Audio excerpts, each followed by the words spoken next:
Assalamualaikum warahmatullahi wabarakatuh. Salam kenal dan salam sejahtera untuk semuanya.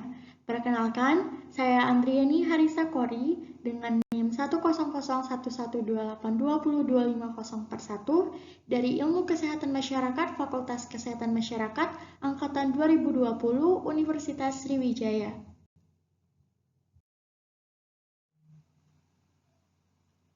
Adapun materi yang akan saya sampaikan pada kali ini adalah mengenai analisis risiko bahaya.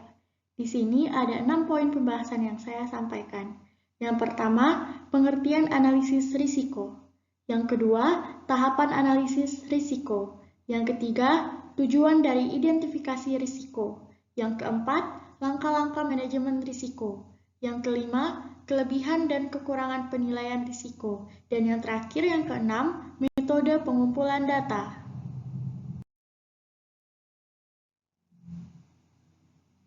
Satu, pengertian analisis risiko. Nah, analisis risiko sendiri itu memiliki pengertian sebagai suatu metode analisis yang meliputi faktor penilaian, karakterisasi, komunikasi, manajemen, dan kebijakan yang berkaitan dengan risiko tersebut.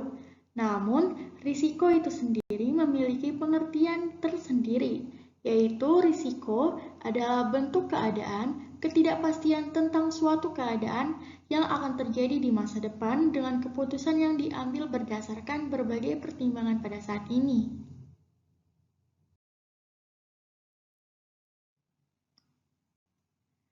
Dua, tahapan analisis risiko.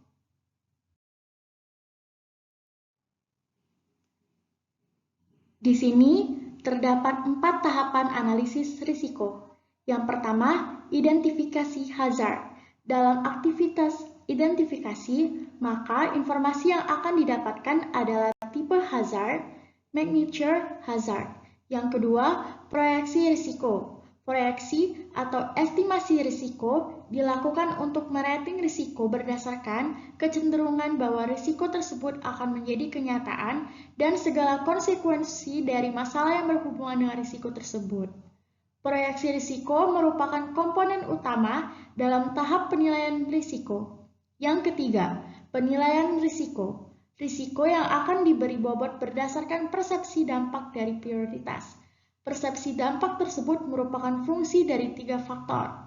Yang keempat, manajemen risiko. Proses analisis risiko mencakup pula proses pengidentifikasian semua ciri-ciri yang dihadapi. Proses ini biasanya dimulai dengan membuat breakdown atau jenis-jenis yang akan dilakukan.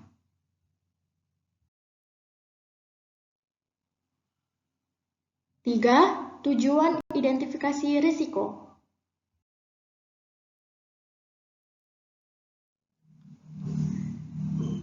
Tujuan dari identifikasi risiko adalah untuk mengidentifikasi hal-hal, kejadian-kejadian, atau situasi yang mungkin terjadi yang dapat mempengaruhi pencapaian tujuan organisasi termasuk penyebab dan sumber risiko, deskripsi kejadian risiko, dan dampaknya terhadap tujuan organisasi.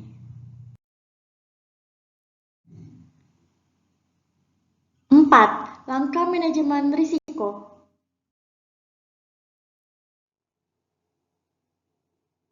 Baiklah, selanjutnya di sini adalah materi langkah manajemen risiko. Perlu teman-teman ketahui, dalam langkah manajemen risiko itu terdapat 6 langkah, yaitu yang pertama, bisa teman-teman lihat, itu langkahnya adalah risk identification. Langkah pertama yang dilakukan adalah mengidentifikasi kemungkinan risiko yang dapat terjadi pada suatu hal. Nah, ini bertujuan untuk mengetahui keadaan yang akan dihadapi di masa yang akan datang. Lalu yang kedua, itu ada risk assessment. Setelah risiko telah diidentifikasi pada suatu hal, selanjutnya akan dinilai potensi keparahan, kerugian, dan kemungkinan terjadi.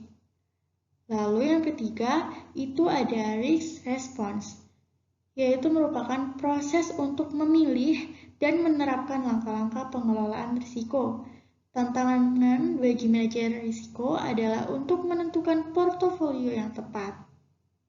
Lalu yang keempat, itu ada Create Risk Management Plan, yaitu membuat penanggulangan risiko yang tepat untuk setiap masing-masing kategori risiko. Mitigasi perlu mendapat persetujuan oleh level manajemen yang sesuai.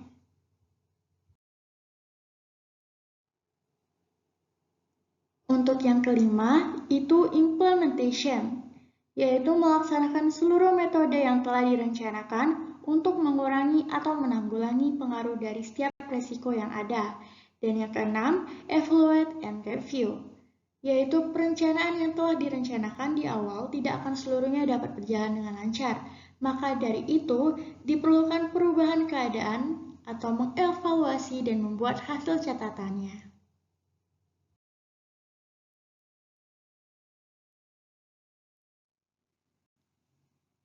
5. Kelebihan dan kekurangan penilaian risiko.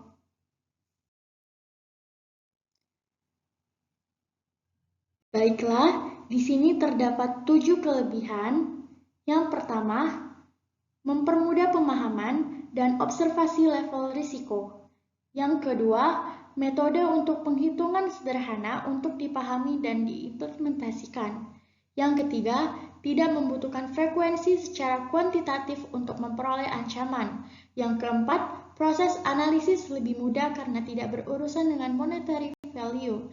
Yang kelima, perhitungan secara kuantitatif mengenai frekuensi dan dampak tidak dibutuhkan. 5. Tidak menghitung estimasi biaya. Dan yang ketujuh, area terpenting dari risiko dievaluasi.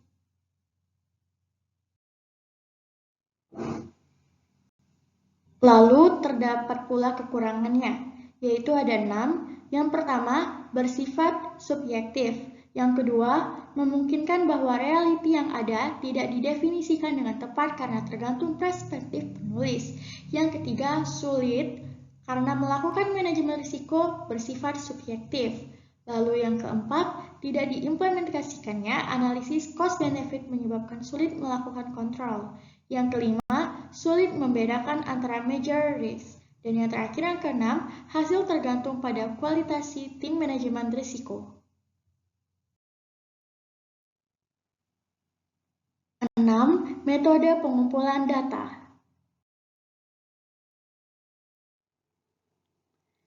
Untuk metode pengumpulan data sendiri itu ada 2, yaitu yang pertama, library research atau penelitian kepustakaan. Ini merupakan penelitian yang dilaksanakan dengan menggunakan literatur, baik berupa buku, catatan, maupun laporan hasil penelitian atau jurnal terdahulu. Yang kedua yaitu field research atau penelitian lapangan. Ini adalah penelitian yang dimana bertujuan untuk mempelajari secara intensif tentang latar belakang keadaan sekarang dan interaksi lingkungan suatu unit sosial, baik individu, kelompok, lembaga, ataupun masyarakat.